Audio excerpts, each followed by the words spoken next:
You have to truly believe in the magic. Hey, Magic fans, and welcome to this episode of Penny for Your Thoughts on a very wet and changeable August the 8th. I'm Paul, the host for the week.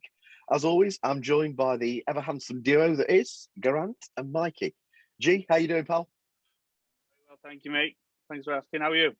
All right, pal. Both of us still suffering with the little bit of cough and the chest infection that we've got. Oh, I know. I assume that we'll both be pressing mute as we go through so we can not cough down everybody's ears. I know. I've got enough drink here just to keep my throat. Yeah. And Mikey, as the non-infected one amongst us, how you doing, pal? I'm good, mate. Do you want me to play the violin for the two of you? The world's Littlest smallest violin. Yeah. There you go. I'm blaming our kid. She brought this into the house, and Bit of sympathy for you. Yeah. Bless her. Love her to bits. Hopefully, well, not hopefully, we are delighted to have a hugely special guest that we'll get to in a moment. We've got a huge amount to talk to him about, and it's the one and only Darrell Armstrong. How you feeling, guys? You looking forward to it? Absolutely. I'm very excited. Yeah. Very, very excited. Unbelievable. Flash himself. Yeah. And Mikey, we've got to give you the shout out because you've done the legwork on getting this guy on for us. Yeah, I've been trying for a week. Well, no, a actually, legend. I think it was back in May that I first contacted him, wasn't it? It was the Straight after the week as the Mavs went out of the playoffs that you fired one into him. Yeah. And luckily, amazing work. So, mate, brilliant. Thanks for getting a legend on for us. And in fact, hey, let's not wait around. Let's go straight to it now. Go for it.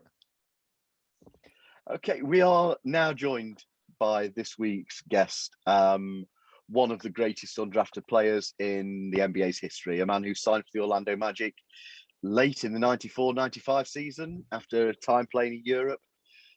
As our point guard, he would play for the Magic for another 8 seasons, averaging 11.7 points per game, 3.3 rebounds and 5.1 assists with the club.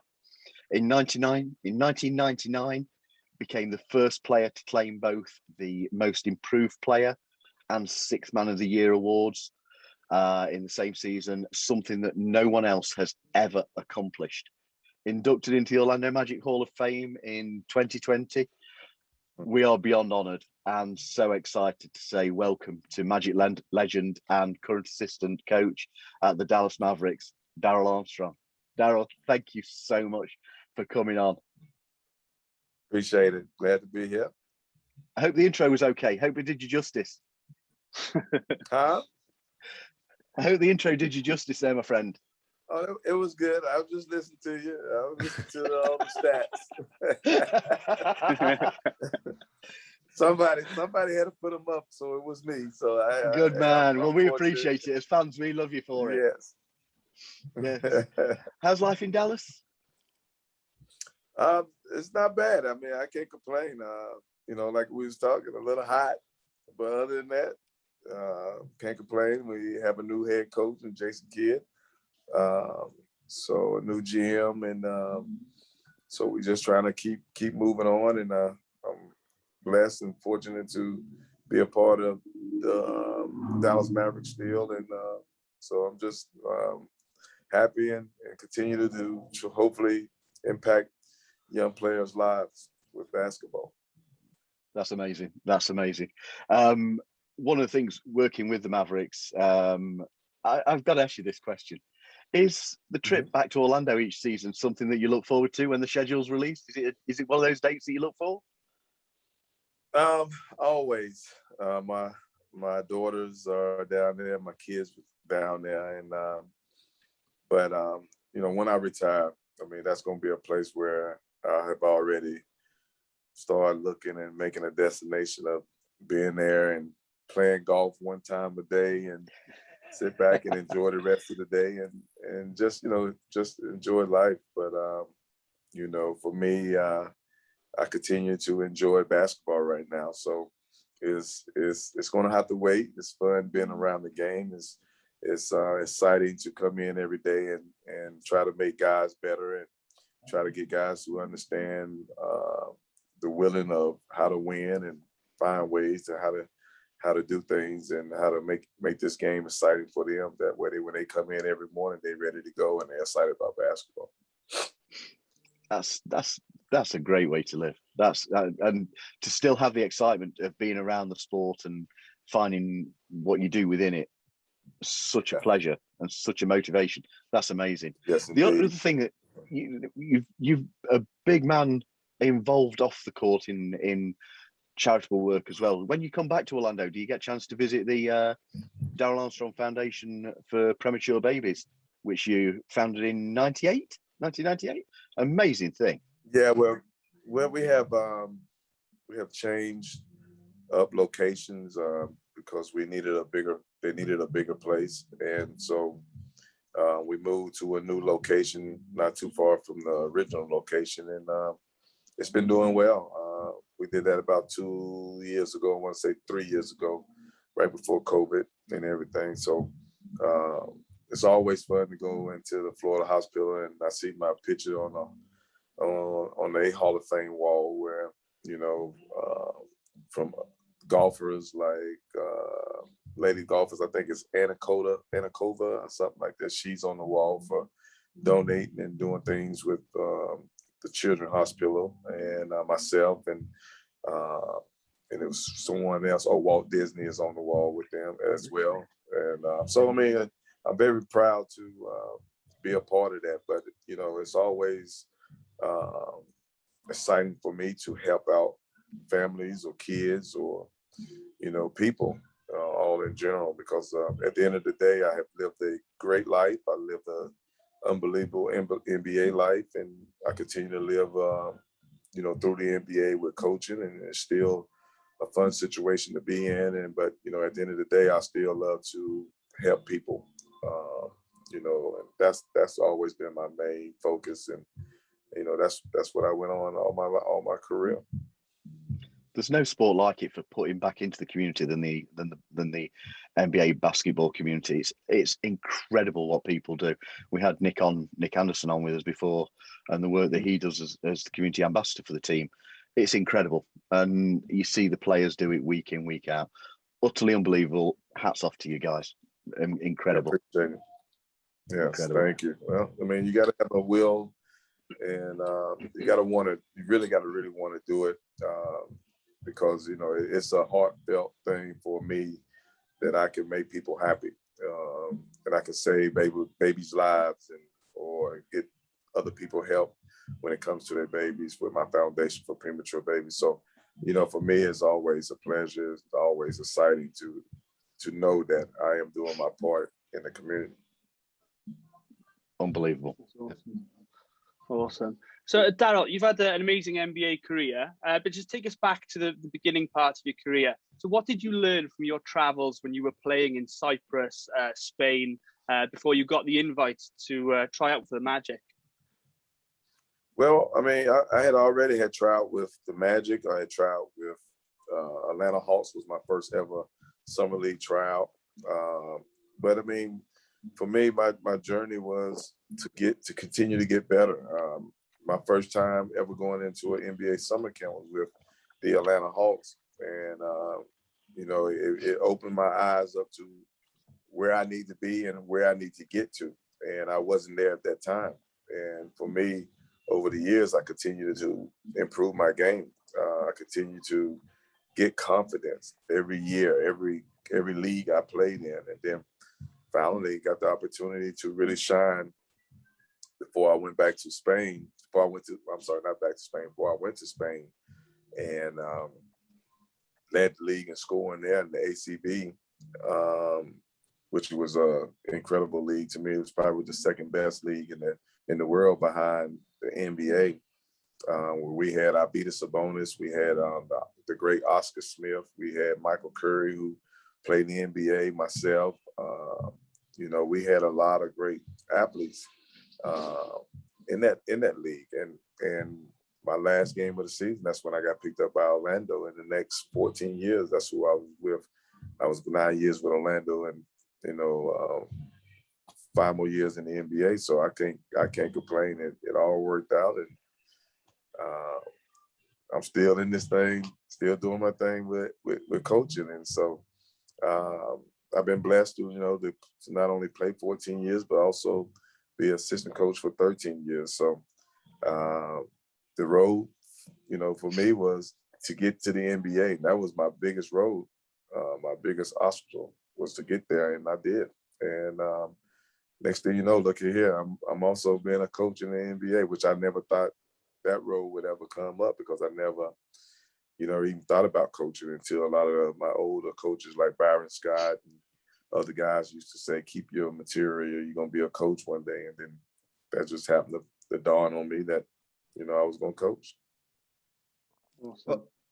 Well, unfortunately, it didn't end well with a medal for Luka. But have you been watching his performances over in Tokyo at the Olympics? Because it's been pretty special for him, isn't it?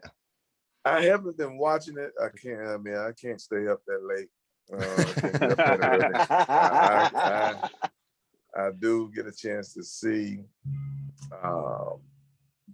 the stats and see what he's been doing, or somebody on Instagram posting his stuff, and he's done amazing things. I mean, for their country to not ever been in the Olympics and to get in there and go 17 straight, even though they lost the last two, it still was amazing for him and their country. But he's really done a great job. I'm proud of him.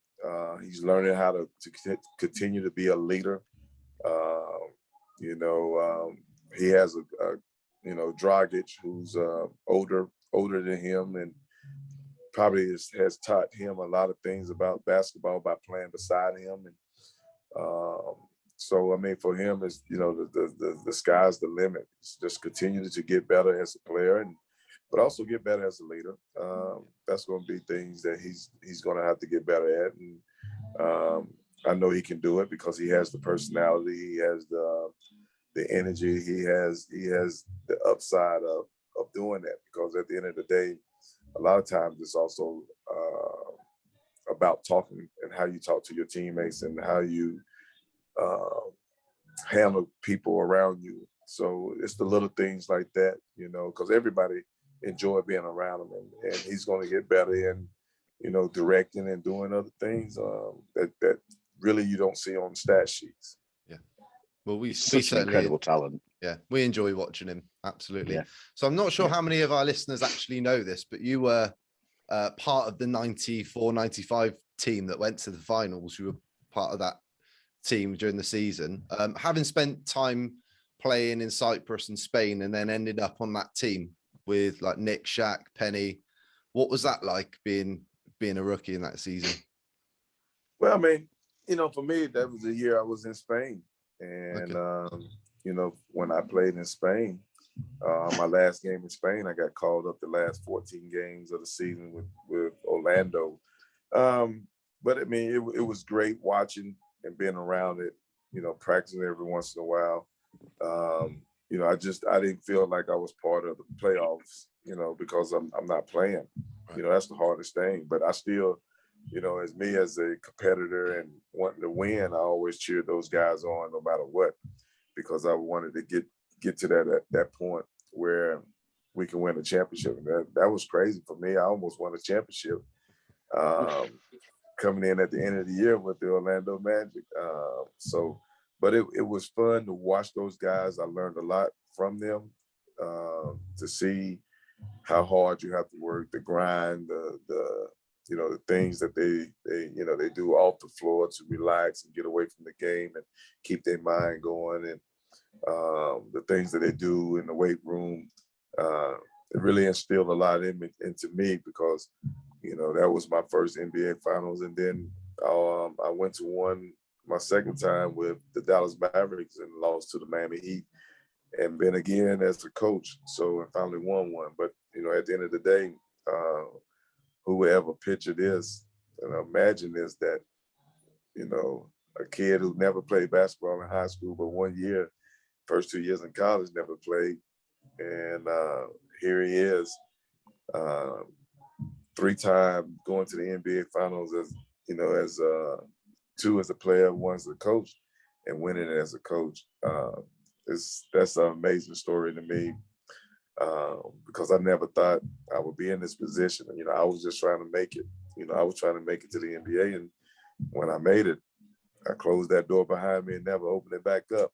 I made sure I stuck with it, and you know, look what's happening. Was there any rookie hazing in that year? Do you remember anything? Well, there was, but it wasn't that major for me. I just had to sing my school song. But Shaq, I got a dunk late. I got a dunk in the last game of the season, a reverse dunk, and Shaq told everybody, I don't have to do nothing no more. He said he ain't got to do nothing. And so, you know, but fortunately, I still had to sing the school song. Jeff Turner brought the school song. I didn't even know my school song. That was the sad thing. So I didn't even know the melody or nothing of it, but I didn't have to try to sing the song. Other than that, nah, when I got that dunk, Shaq said I ain't have to do nothing else. We'll be asking Jeff Turner next time he comes on about doing that to you. Yeah, tell him I didn't even know none of the words. I didn't know that. Didn't know the melody or nothing.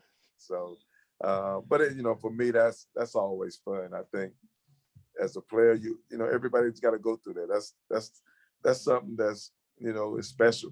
You know, sometimes it get overlooked. Sometimes it gets, you know, where people, you know, hate to do it, but it always should be a fun situation that you entertain the veterans. You know, they call your room, hey, we need you to go get this. I need some Vaseline, some soap. You know, all right, I got you. I need some deodorant. Okay, I'll be. And you know, when you do it, because I don't heard a lot of the stories. I didn't have to do those things, but I heard a lot of stories of other players doing it and other rookies. And when they go by whatever, you know, they bring it back to the vet. You know, it could be a Shaq, it could be whoever. They might here's $200. No, it ain't cost but $10. Well, here's $200. Appreciate you doing stuff like that. So those were the perks and things like that. And you know, that's the fun thing about it. But you know, sometimes guys get it too serious about it, but you know, don't want to do it. But it's a fun situation to me. I think it's great because it shows you that the willingness of a player to go out and do things and make the sacrifice for your teammate. That's cool. So Daryl, my second season watching the Magic now was back in 98, 99. So it was a very successful team. You guys finished third in the East, played Philly in the playoffs. You know, you had a very talented team, Penny Hardaway, yourself, Nick Anderson, Horace Grant, to name but a few. But that was the first ever buzzer beater I saw was that season. And it was your play stealing an inbound pass against the Philadelphia 76ers and laying it in as the horn went. So it's one of the most memorable moments for me as a Magic fan. Can you just take us back through that play? Well, I remember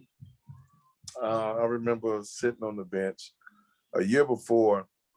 Chuck Daly was our coach, and matter of fact, he was our coach that year too. And the year before, I remember stealing the ball in Cleveland to tie the game. It was 18 seconds on the shot clock, on the game clock. We down 2 points, and Brevin Knight runs up through the middle, and I chase him. Somehow gets the steal on the ball, laid it in, went in overtime. We came down from 18 points with 6:18 to go in the game, and we ended up winning the game in overtime. So my mind went right back there. You can just see me sitting on the sideline, and my mind went right back to that play. And never forget just sitting there, and I'm like, all right, it's about to happen. And I was guarding AI. All of a sudden, I left AI and just happened to just go to half court. And George Lynch had a hell of a game that day. He had 20 and 10, 20 rebounds and 10 points. And he had another timeout, but he was panicking and he was going in bounce, and he threw the ball in bounce. And I happened to just hit my left hand. I caught it. I threw it ahead. At the same time, I threw it ahead. Penny set a string on whoever was right there. And I had 3 seconds to make the layup, and I scored. I couldn't believe it again. It happened. But that was a magical year, because that's the year I won the sixth man and most improved. And so, you know, that year was always great. Yeah, would you put that effort down to the Hershey kisses you used to have before the fourth quarter? Well, no, I always, I know y'all get all kind of stories. I know you get all kind of stories, but I used to always drink a cup of coffee and have two Hershey kisses at halftime. So it'd be drink a cup of coffee and two Hershey kisses at halftime. But I know y'all always got stories. I drank about 8 cup of coffees or this. No, it was 1 cup of coffee, 2 Hershey kisses at halftime. And so that was my little thing at the time. But I had to put the Hershey kisses down because I always had high cholesterol. So yeah, I had to put the chocolate down. So, but I mean, like I say, it was just magical. That play, to me, with Magic fans, it's crazy because my mother-in-law always said when she was watching the game, they came back from commercial, I had the ball still in it. And I was laying it in, and she like, what is going on? And she saw me holding my head like, did they win?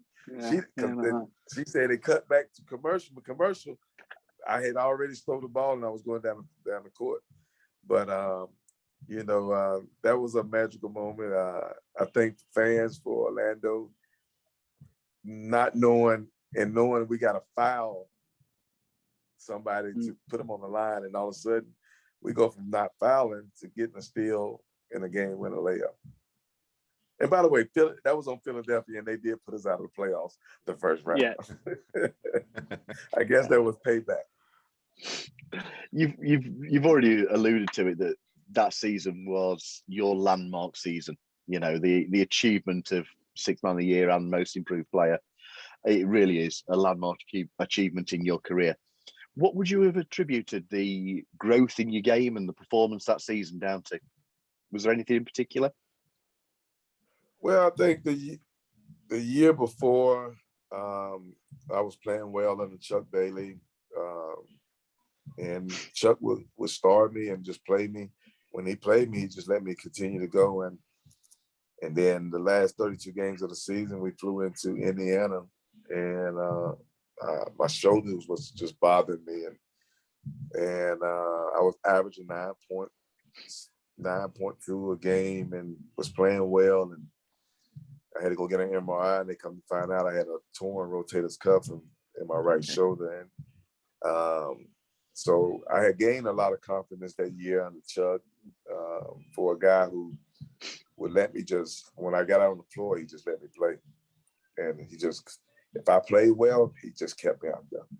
And I've always been grateful and thankful to him because, a lot of coaches don't do that. They don't let your reserve go in and just continue to play.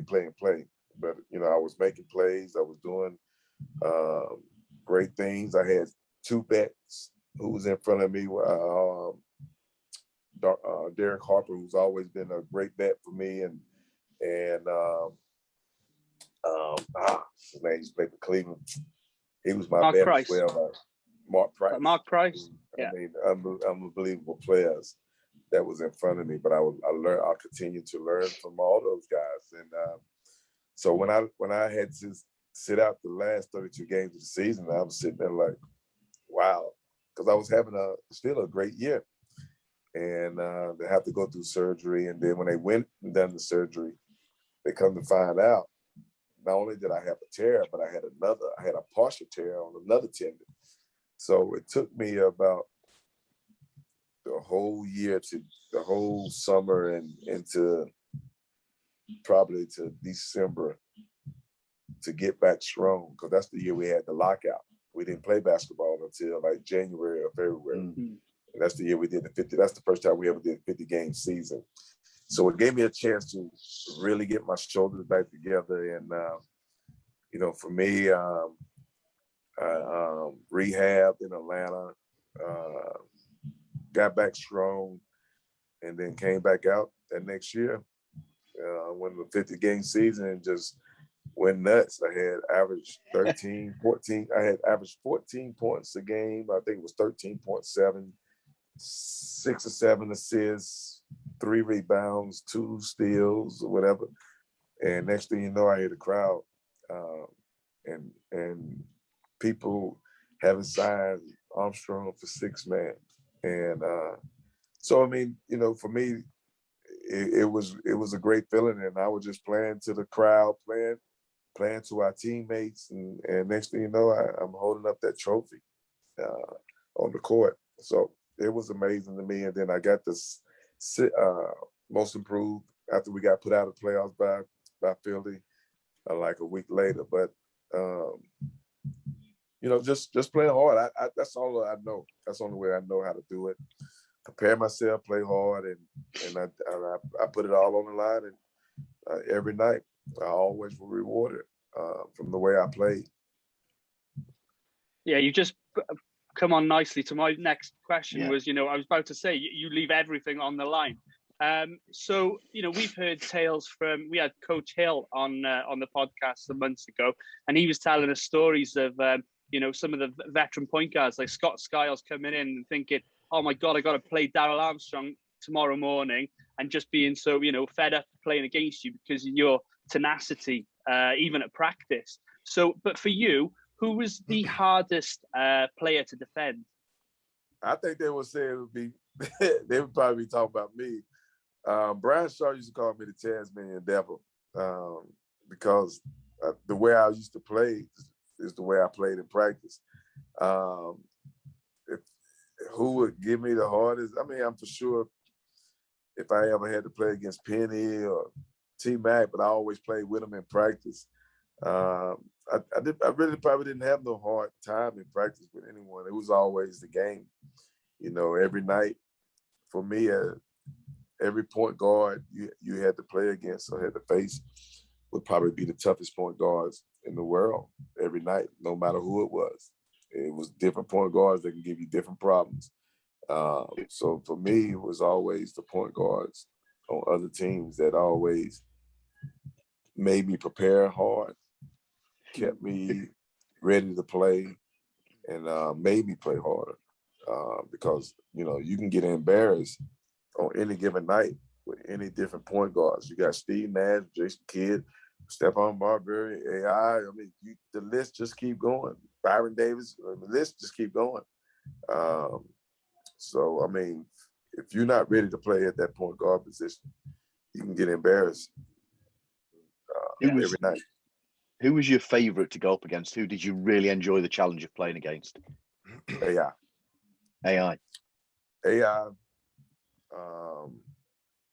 I always had to guard bigger guards sometimes, especially late in games when Doc Rivers was our coach, and I played with T-Mac and Grant Hill. But we used to try to get T-Mac a rest because we need the offensive end. So I used to guard the Ray Allens, Sam Cassell's, the Allen Houston's, the Latrell Sprewells. The one who I used to start on a lot was Reggie Miller.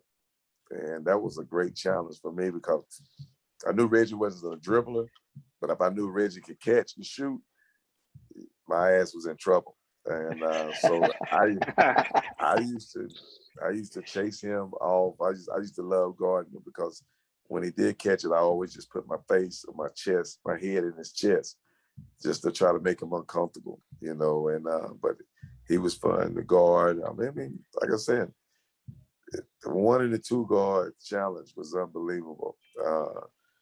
I never forget when I had a groin pull, and I was in the playoffs against Milwaukee, and they had me guarding Ray Allen, and that was the toughest thing to do because I couldn't move.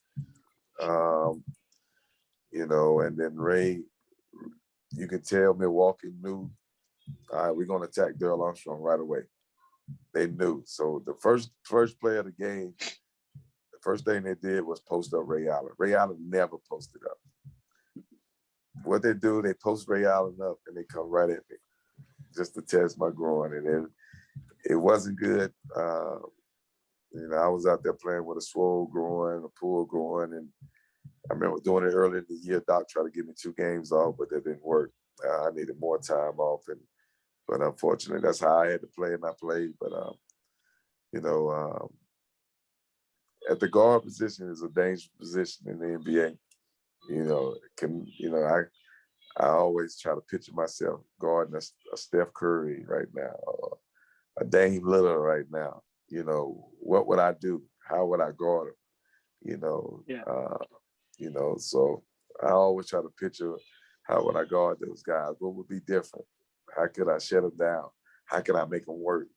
But it's scary because I know I'm older and I'm slow. So I kind of picture myself getting tortured. So that's scary. But you know, that guard play, and you can see it. Y'all know it. You can see it every night. It's very special. You know, you got a Kevin Durant, 6'9". They can run 2 or 3 or 1. And it's scary, or 4. So, you know, for a guard in the NBA, those guys are the toughest. But AI would be probably my one who you always love to play against, and love his challenge, love his the way he played the game. Well, I'm going to just ask you one quick. Sorry, G, just one quick one. Go on. Go. It's all right. All I was going to say was that Daryl wasn't slow. Back in the day, he was known as Flash. So I wasn't slow. There we go. You know, and you know, I was small in stature, but I wasn't gonna let you post me up neither. You're not posting me up. We're gonna fight. We're gonna fight in that post. So one of where I was going to go was, we asked Jeff Turner this when he was on. Would you have liked to have played in the modern era? Would you think it would have suited your game? Right now? Right now.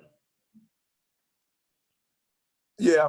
I mean, I could play in whatever era you want to play in. I always felt like I could play in whatever, different eras, because I played in it when it was physical, when you could hand check, you could forearm.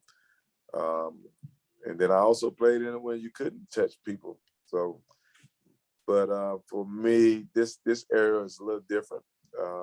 But I would love to guard guys, because I'm not gonna let a person just bring the ball up the floor.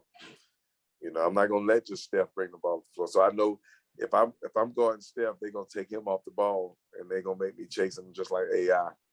And so I got to tell somebody, whoever on the ball, guard the basketball. Do not let this guy get free range to make a pass to Steph Curry, because he's incredible running off screens and doing things like that. He never stops moving. Yeah. And when you got a jump shot like that, it's amazing. It's very deadly, and it's amazing. So, you know, for me with that, but other than that, I could play in this area. It's different strategies. It's different defense in the pick and roll. When it comes to the big man helping out a lot, he's always back now, which I hate that. I hate that pick and roll in the NBA. Is the big man just sitting back, not doing nothing, and the guards up there working on the pick and roll with a guy setting the screen. It's tough. Well, going back to AI just quickly, Daryl, I was 15 when I first went to watch the Magic play over in Orlando in 2002. So you were starting that game against the Sixers. And unfortunately, AI was injured that day, so I missed out on the opportunity to see you guys go at it. But yeah, I'm 34 now, so that gives you an idea of how long. Good. I didn't miss out on it. That was he was out. Good man. Good man. So we know you've been an assistant with the Mavs since 2009 and spent the last 6-7 years working with Jamal Mosley, who's now the new Magic head coach. What can Magic fans expect from Jamal over the next couple of years as the new head coach? And have you got any stories from working with him? What's he like to work with? Just hard worker. Love to get in there and do things with the players, and I hope he continue to do that, because sometimes, you know, when you become the head coach, you kind of sit back and just go back in your room and you know, before games or after practice, you know, there's always the assistant coaches who's doing things with the players. Hopefully Mose will stay grinding and stay out there with the guys and work them out and do things, because that's half the battle, getting those guys to buy into working out, buy into getting better, shooting extra work after practice, whatever. But that was his strength with us. I mean, he always had Luka ready to go. Luka always wanted to work out. Chris Porzingis always wanted to work out. I mean, and a lot of the guys, they always tend to gravitate to him, and when you get coaches like that, it's fun to to be around. It's fun to continue to work even after practice, and so because some days you just don't want to be there. You don't want to be in practice. Some days you just don't want to be. Man, I don't want to do no extra work after practice or before practice. But that's what the coaches are for, to push you. They there to give you that extra. Hey man, let's go. Come on, man. Need you to get in here with. Hey, you got 30 minutes. That's it. Let's get in here and get it in. So you need that little motivation. You need that grind and that push.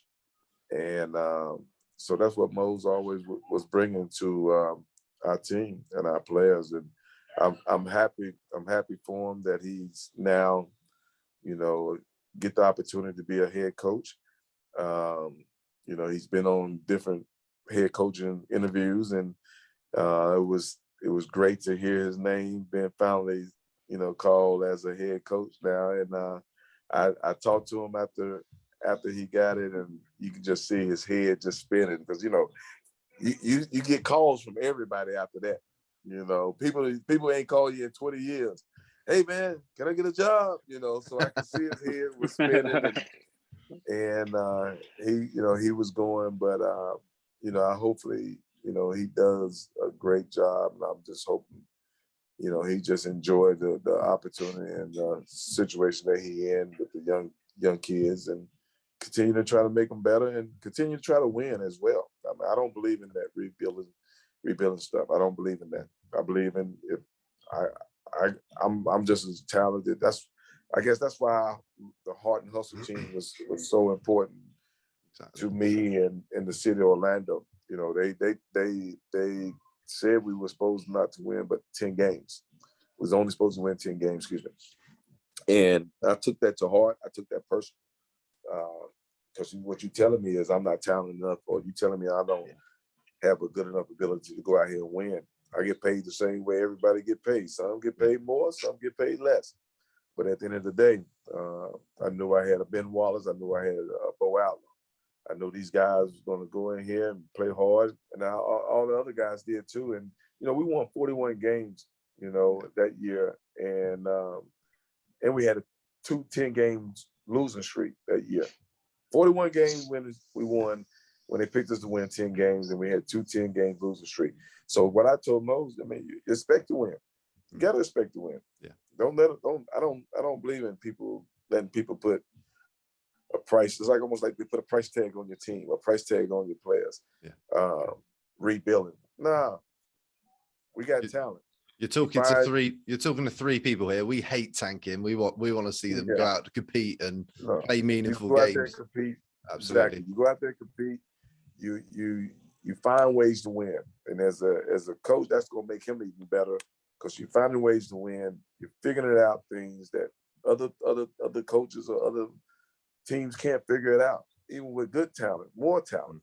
And so that's what I told him. I told him, put some expectation on yourself to go out there and win and have a good time with it. I'm not gonna let nobody say.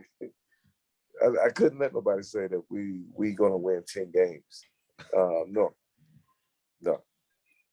And so that was my thing on with Mose, and hopefully he does well, and hopefully he get a chance to win some games down there. Hopefully. Obviously, there's two that you're hoping that he doesn't win in the coming season. There were a lot of Magic fans very excited at just the possibility of you coming to join him in Orlando. But we admire the loyalty of staying with Dallas. We applaud your loyalty, my man.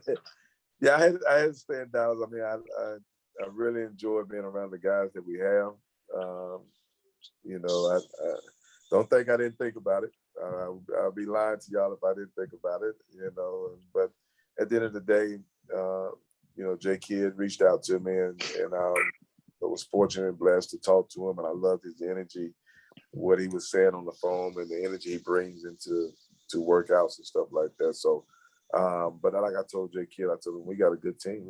We had a good team, and we got some good guys. And so I was looking forward to coming back and continue to try to push through what we had started here. And thank God, hopefully I'm like I said, I'm still here, and I'm looking forward to that opportunity coming up. You've already said you've got a lot of good memories with Dallas. You've had a lot of good opportunities. You got your ring there. You got the ring there. Mm-hmm. So yeah. Loyalty is an undervalued commodity these days, and we Yes. applaud you for showing that loyalty. Yes, Enough said. I appreciate it. But, I appreciate it, and I love and I love I love Orlando. So nobody can ever tell me anything else less. My first 9 years has always been precious and a blessing to me. And I know the fans would probably, I get a lot of my sponsors probably, when you coming back? Are you coming back? What you gonna do? So I have gotten that over the years, and when the time is right, the situation is right, one day hopefully I'll be back there. It would be nice to probably finish up my career there as a coach. And beautiful. I'm not trying to stay in this thing. I'm not trying to stay in it for 50 years as a kid now. I'm not trying to do that. Well, we love you back in Orlando. Yeah. So you're a professional at this, Daryl, because what you've just said there has led me on beautifully to my next question. It's all about being inducted into the Magic Hall of Fame in 2020, and yours is, as I said at the start, it's such an underdog story of how you fought your way into the NBA, took the opportunity, and ran with it. So, how special was that accolade and the event to you and your family? It was very special. I think for my kids, I always think it's special to them that they connected, they know and they understand what their dad had done in Orlando. And for me, it was, like I told when I did the speech, and I told him, I said, I'd be lying if I told you I wasn't waiting for that call. I was waiting for that call that, I've been, inducted into the Hall of Fame, and I'd be lying to you. I know what I meant to that city, the organization, players, teammates.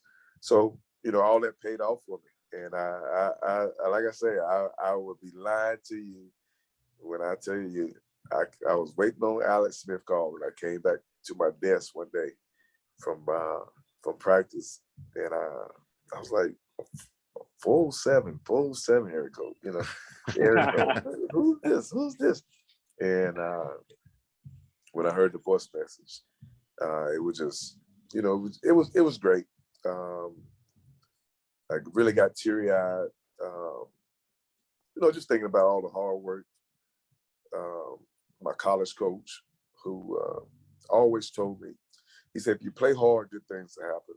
And that's what I did, and that's what I believe in. And I teach my kids. I teach kids that come to camp. You just never know who's watching. And just do it hard, and play hard, and put it all out there. And that's what I did. And fortunately for me, I gained a lot of respect from the fans because I had to sit my first 2 years, and finally when they got the opportunity to see me, I guess just like I fell in love with them, they fell in love with me, and it was a partnership after that for the next 7 years.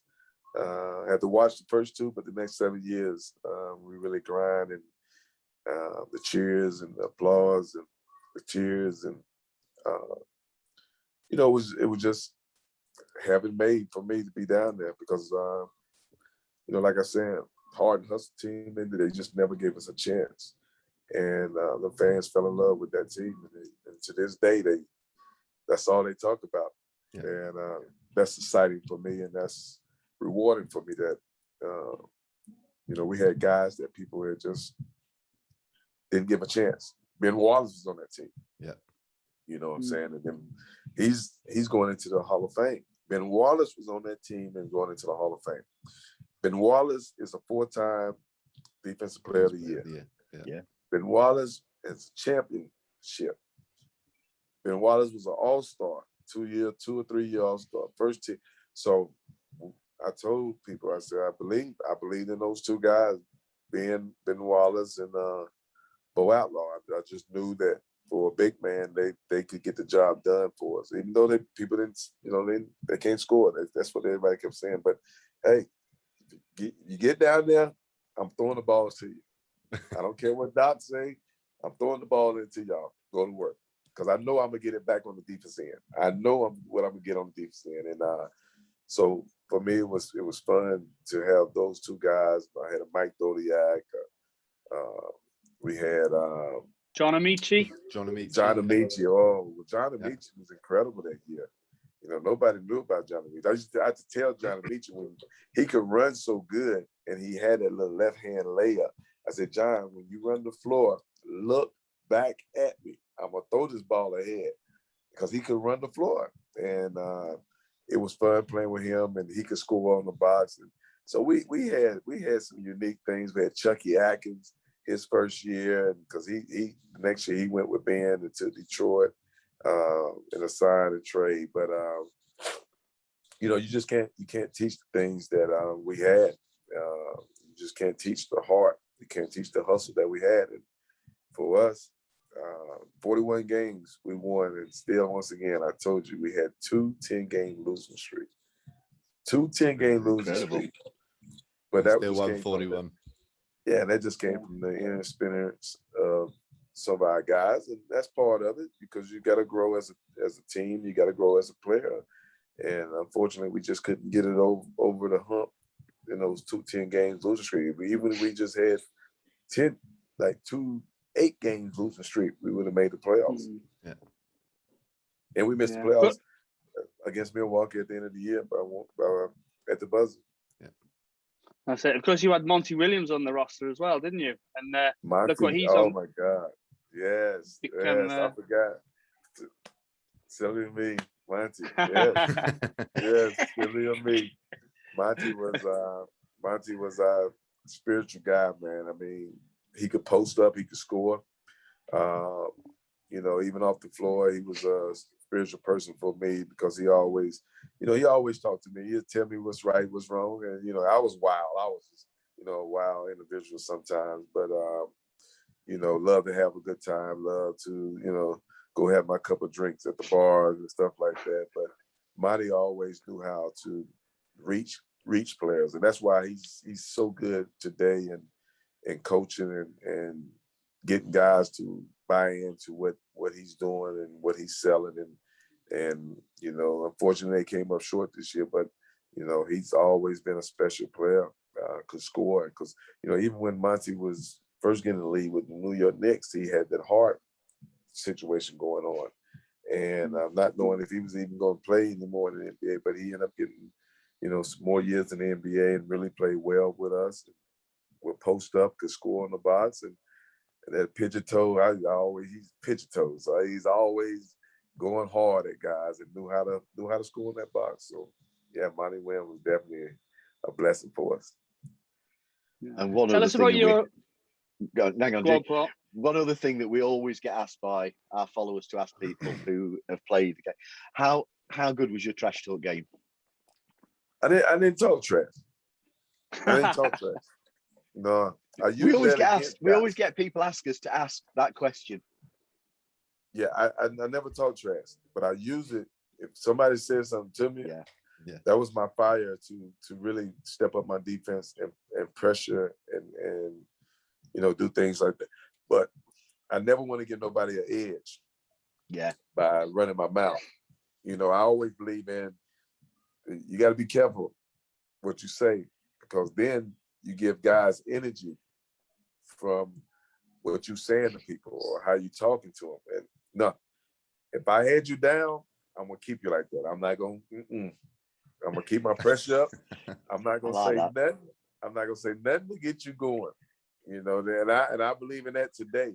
If somebody's one of these superstars are having a bad game, be quiet. Don't say nothing to them. Because some guys like to be like, "Oh yeah, I'm shutting you down." No, don't do that. Next thing you know, he's running off 20 or 30 points straight. Yeah. And you'd be like, okay, woke him up now. So Yeah, you no, poked that bear. I never really talked. I never really said anything unless somebody said something to me. And if they did say something to me, it just it just got my fire going. Because now, all right, you want to talk some shit? All right, here we go. Let's go. Yeah. That's brilliant. Tell us about your relationship with Bo Outlaw, Daryl, because, when you were both on the squad in Orlando, it looked like you had a great camaraderie together. Do you still keep in touch with Bo now? I just played golf with Bo last Friday in Orlando. I was down in Orlando to see my daughters, my two older daughters, and spend some time with them. But me and Bo ended up playing some golf with one of our greats, Mr. Dally. Mr. Dally used to have a bowling alley on International Drive, and he used to sponsor a lot of my foundation stuff when it came to my charity stuff, when I used to do a celebrity weekend like bowling and golf. And so me and Bo had a chance to play with him the other day. And so that's my man. It's like, if you see both of them, it's like we ain't lost a step. I don't have to call him. He don't have to call me. As soon as we see each other in person, it's on. We talking and you can see the energy right there. But he's a good guy. I love Bo. I always enjoy playing with him, and he was one guy I always could depend on, no matter what, on and off the floor. So yeah, it's always good to see him, and I had a chance to play golf with him. That's one thing I haven't done, is play golf with him, and that was the first time really playing golf with him. Who won? Yeah, who won? That's an important question. Who won? The rain. The rain won. It started raining. Okay. We got about 5 holes in, and here come the rain. So yeah, but it still was good to spend a little time with him, and also spend a little time with Mr. Dowdy, one of our guys, and he always used to take care of us when we go out there and bowl and have a good time with him. So it was good. We enjoyed it. Amazing. That's quality. That is absolutely quality. We did promise that we weren't going to impinge on your day too much, and we could keep asking you questions, but we will let you go. Daryl, thank you so much for this. This has been utterly amazing. You're welcome. Good We'll luck with the season. Yeah, we'll do it again. Hey, absolutely. We would love to have you back. You know that you're more than welcome. We'll do it again when y'all really shut down and it's raining every day over there. Next week, then. We get on the Zoom call and we get it in. Absolutely. Well, we're gonna say good luck for the season. Thank you. And see you in the finals. Fingers crossed. Fingers crossed. Man. Appreciate it. Thank you. Thank you, Daryl. Thank you, Daryl. Thank you, That's Daryl. amazing. Appreciate it. Utterly amazing. All right, y'all enjoy the rest of your day. How good was that? I love Daryl, and he's just topped that. That's one of the favorite episodes we've ever done, I think. Unbelievable. Jay, another hero met. Oh, what? Yeah, one of the best. Like we said a couple of weeks ago, Magic Hall of Famer in my team, and there he was. So yeah, absolutely superb. What a guest. I'm surprised you didn't mention that to him, G. Yeah, I was as well, to be honest. You forgot. To be Well, fair, let's be fair. He doesn't want to be part of another losing Magic team, does he? No. And we already took plenty of his time up, and we could have kept asking him questions for about 3 hours. Can't believe he said he'd come back on. That's incredible. Yeah, that's incredible. Absolutely. So, yeah. Okay, before we go any further, I make no apologies for the shameless plug time.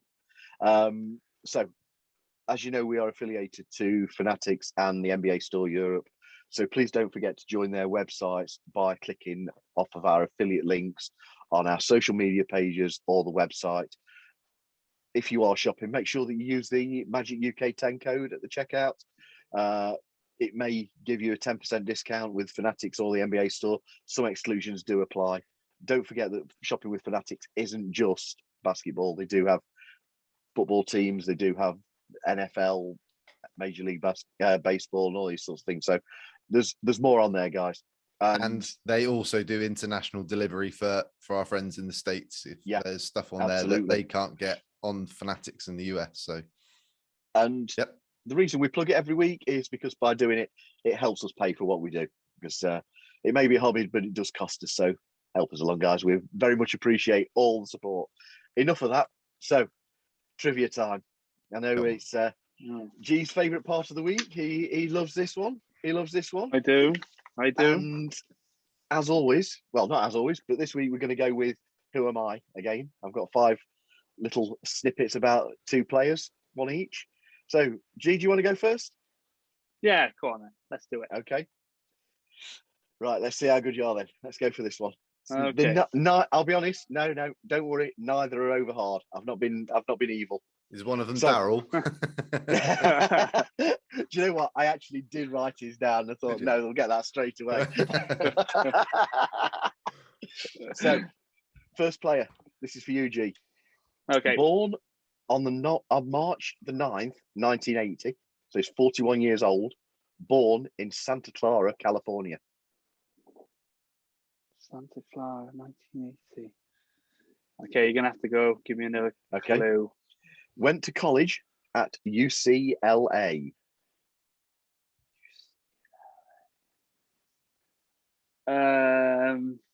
Why am I thinking Glenn Davis?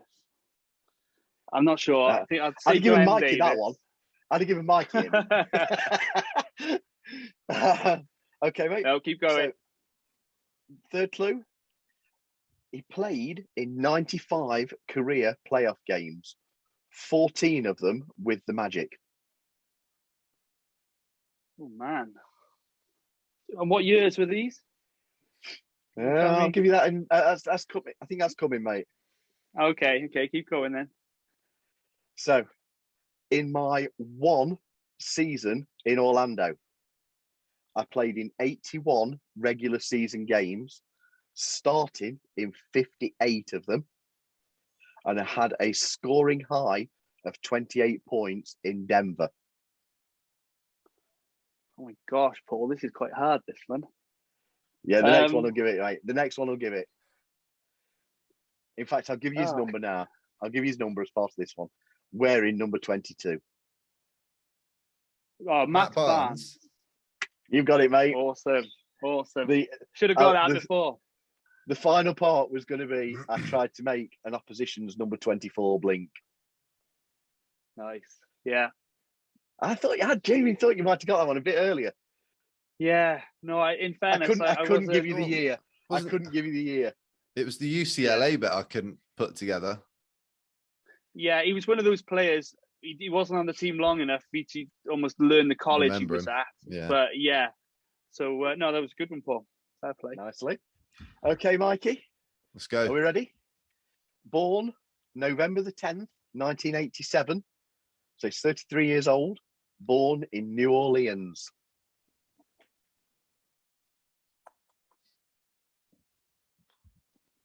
Okay, next one. Went to college in Texas. DJ? Oh, shot, dude. Nice. Nicely. Do you know what got it? Nicely. New Orleans. Well, no, I was thinking that they're just a little bit younger than me. And I was like, who's around that age that's probably played for us more recently? Yeah, there you go. Played in 38. The next ones were played in 38 career playoff games, 10 with the Magic. Yeah. In my 4 seasons with Orlando, I played in 291 regular season games, starting 150 of them, averaging 10.1 points per game on 42.9% field goal percentage. And then the final bit was I played for the Magic from 2016 to 2010, wearing number 14. So well done, mate. That was a shot. That might be my best Who Am I so far. I have to be honest. As I was writing that one, you know I love DJ. I did actually think, I reckon I could got this one quite early. I reckon I could have got that one quite early. Yeah. You watch next week now, or next time round when it's trivia, G's going to drop my question if it be DJ. and I won't get it. He'll drop in some real stinking trivia about it. And you know he's going to put a There'll be clue a up clue behind somewhere. him. Yeah, he'll put a DJ yeah, jersey Like on the wall. like normal, honestly. So Good stuff. listen, this week's episode's been amazing. But Mikey, before we go, just talk us through the website. You've been doing a lot of work this week. Yeah, so I've updated and tidied up and refreshed the website ready for the new season. So the roster page is up to date. You can click on player profiles and that will take you to nba.com, so you can see all their stats and info. There's links to every player's Twitter and Instagram accounts. The schedule's up to date. So summer league schedules on there, pre-season. All the times obviously in the UK. We've got those key dates for the NBA season. So things like All-Star Weekend and when the playoffs will start this season, all that sort of stuff. We're going to be ramping up the articles on the website in the coming weeks. I may as well say it now because we're going to be launching it soon. We've been putting a visit in Orlando page together. So one of the things we get often asked is, how do I buy tickets to a Magic game, or how do I get to the Amway Center and stuff like that? Between the three of us, I think we've been to 70, 80 games, and we've had countless trips. Yeah, some good figure up there now, isn't it? So between us, we've put some of our ideas and a knowledge of going to Magic games and stuff. So we're putting a massive guide on the website. So if people want to know where to buy tickets or how to get to the Amway Center, experiences, where to sit, all that sort of stuff, there's going to be a new page going up on the website soon.